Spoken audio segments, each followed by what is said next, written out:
Few people know that Queen Elizabeth II quietly assembled one of the rarest private car collections in British history, machines built for duty, secrecy, and sheer royal practicality. Today, we're stepping inside that hidden world to reveal 10 extraordinary treasures. Number 1. The 1953 Land Rover Series I, the Monarch's workhorse. It may look modest, but this dusty Land Rover was the Queen's most loyal companion on British soil. Only a handful of early Royal Spec Series I models survive, each hand-modified for palace and Balmoral duties.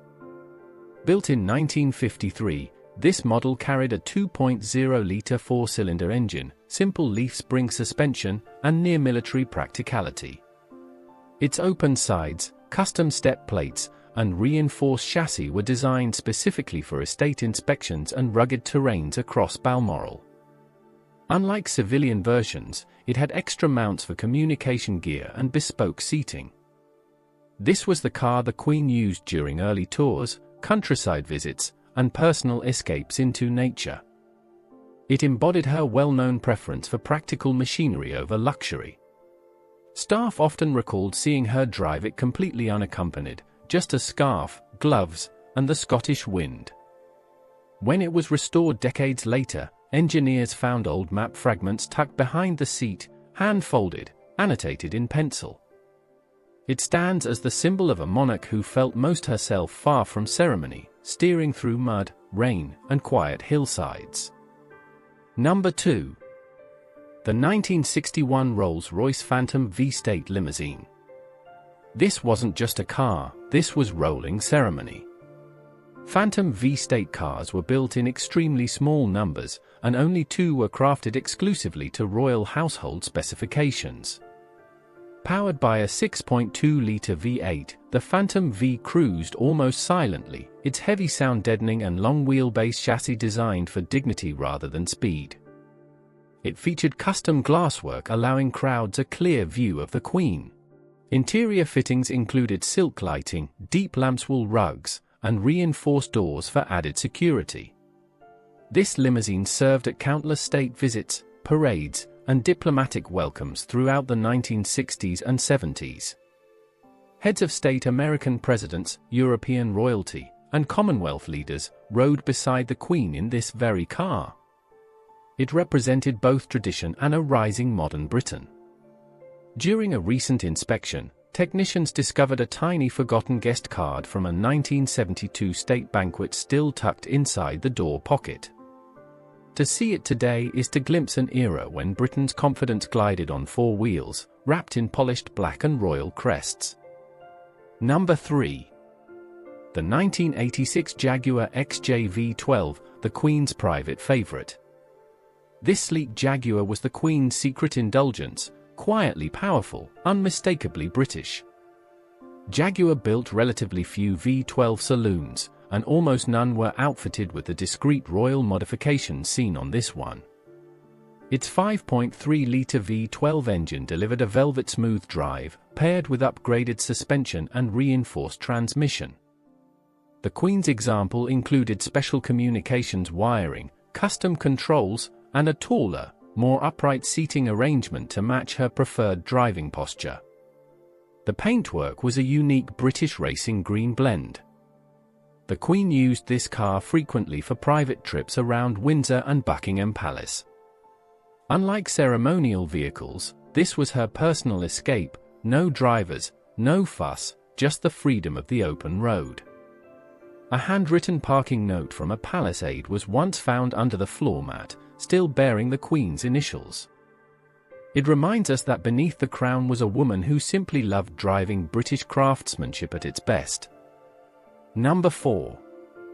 The 2001 Bentley State Limousine, the Jubilee gift. This Bentley wasn't purchased, it was gifted to the Queen by an entire nation.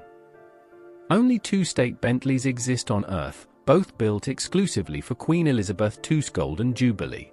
Powered by a 6.75-litre turbocharged V8, the limousine features armor plating, blast-resistant floors, and a raised glass cabin designed to maximize visibility. It rides on a modified onward chassis with bespoke suspension capable of supporting heavy security weight without compromising ride comfort. Everything, from the paint to the door angles, was custom engineered. The car became the Queen's primary state vehicle from 2002 onward. It carried her through celebrations, memorials, royal weddings, and historic national moments. For 2 decades, it represented the evolving image of the monarchy in a modern world. Inside its storage compartment, restorers later found a small Jubilee ribbon pinned behind a panel. Few vehicles capture national gratitude the way this Bentley does, rolling proof of how deeply the Queen was cherished. Number 5. The 2015 Range Rover LWB Hybrid, the Queen's eco-symbol. Modern, quiet, and surprisingly humble, this was the Queen's nod to a changing world. Hybrid long-wheelbase Range Rovers were produced in limited numbers, and the royal household's version included bespoke electrification and safety adaptations. Powered by a diesel-electric hybrid system, it delivered near-silent low-speed travel, ideal for ceremonial parades where engines often drown out cheering crowds. The long-wheelbase model added stability and comfort, while its retractable roof panel allowed the Queen and Prince Philip to stand during processions. Reinforced doors, extended comms equipment, and modified ride height completed the package. This vehicle became prominent during late royal engagements, reflecting the monarchy's adaptation to environmental priorities. It was used extensively at Windsor and across Commonwealth tours. A pressed wildflower was once found preserved in the glove compartment from a visit to a children's garden. It represents the balancing act between royal tradition and the quiet push toward a greener future. Number 6. The 1955 Ford Zephyr Estate, the royal family's practical choice. Before the ultra-luxury era, the royals sometimes picked simplicity, and this Ford proves it. Royal spec Zephyr Estates are extraordinarily rare, especially those adapted for informal family use. Equipped with a straight-six engine, column-shift gearbox, and large cargo space, the Zephyr was surprisingly robust. This particular model included reinforced suspension for country roads, upgraded heating for Scottish winters, and a unique rear folding seat configuration for dogs, luggage, and picnics. Unlike ceremonial cars, it was built for normal life. The Queen and Prince Philip used the Zephyr during the 1950s and early 60s for family outings, Sandringham trips, countryside picnics, and visits to friends. Staff often recalled its back seat filled with corgis. During refurbishment, a child's lost toy soldier was discovered beneath the rear panel. It's one of the clearest reminders that even the royal family had ordinary family moments, just with slightly nicer scenery. The first half of the Queen's collection reveals a woman shaped by practicality, duty, and a deep love of British craftsmanship. But the next set of vehicles tells a different story, one of diplomacy, innovation, personal taste, and occasionally, quiet rebellion behind the wheel. Number 7. The 1984 Rover 3.5 V8, the Windsor Workday car. This Rover wasn't glamorous, but it was one of the Queen's most heavily used daily drivers. Few factory V8 Rovers were built with royal household wiring, custom upholstery, and security-enhanced modifications. Its 3.5-litre aluminium V8 offered reliability and torque ideal for country roads. The Queen's model included strengthened suspension, extended rear legroom, and palace-specific radio channels. Painted in a discreet dark maroon, it blended effortlessly into traffic, a deliberate choice for low-profile movement. Throughout the 1980s, this Rover handled countless Windsor errands, estate inspections, and short private journeys. For the Queen, it offered freedom without spectacle, no photographers, no polished state imagery. Technicians found a small folded shopping list under the seat during its final inspection. It stands as a reminder that true luxury isn't always about opulence, sometimes it's simply about independence. Number 8. The 1974 Daimler DS 420 limousine, the the royal duty carrier. If one car defined the working life of the monarchy, it was this stately Daimler. DS for 20s were limited in production, and royal versions featured bespoke wheelbases and interiors unavailable to the public. Powered by a 4.2-litre straight-six, the DS for 20 balanced size with smooth performance. Its elongated cabin, deep seats, and tall roofline were designed for formal entrances and long ceremonial days. The Queen's example included dual heating zones and strengthened door frames for added security. Used heavily throughout the 70s and 80s, this car appeared at investitures, funerals, and diplomatic receptions. It became synonymous with royal protocol: quiet, dignified, always dependable. A faded program from a 1981 charity gala was still tucked inside the seat pocket. This Daimler feels like a moving archive, carrying the weight of decades of public duty. Number 9. The 2008 Jaguar X-Type Estate, the dog-walking car. Of all her cars, this one felt the most charmingly ordinary.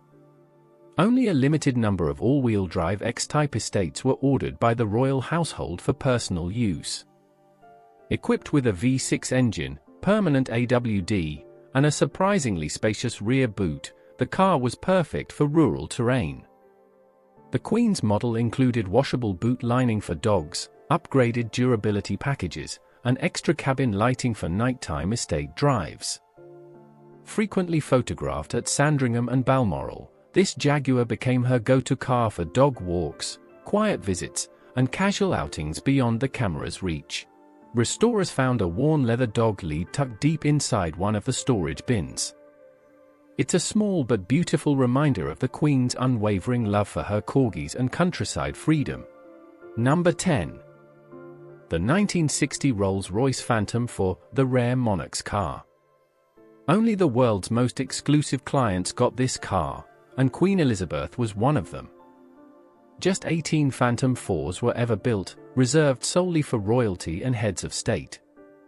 Featuring an 8-cylinder engine, advanced coach-built bodywork by Mulliner, and state-of-the-art comfort for its time, it was virtually unmatched in prestige. The Queen's model included the famous removable roof panel used during parades and a unique maroon with black lacquer finish. Used during the early years of her reign, this Phantom 4 was present at some of the most historic post-war engagements, symbolizing Britain's emergence into a new era. Behind a seat panel, restorers found a pressed commemorative ticket from a 1950s civic parade. The Phantom 4 remains a testament to an era when craftsmanship, ceremony, and royal symbolism were intertwined. From rugged Land Rovers to silent state limousines, these extraordinary cars reveal not just a queen, but a woman, practical, curious, adventurous, and deeply connected to her nation. If you enjoyed this journey into royal motoring history, like the video, subscribe to Britain Rewind, and share it with someone who loves Britain's past.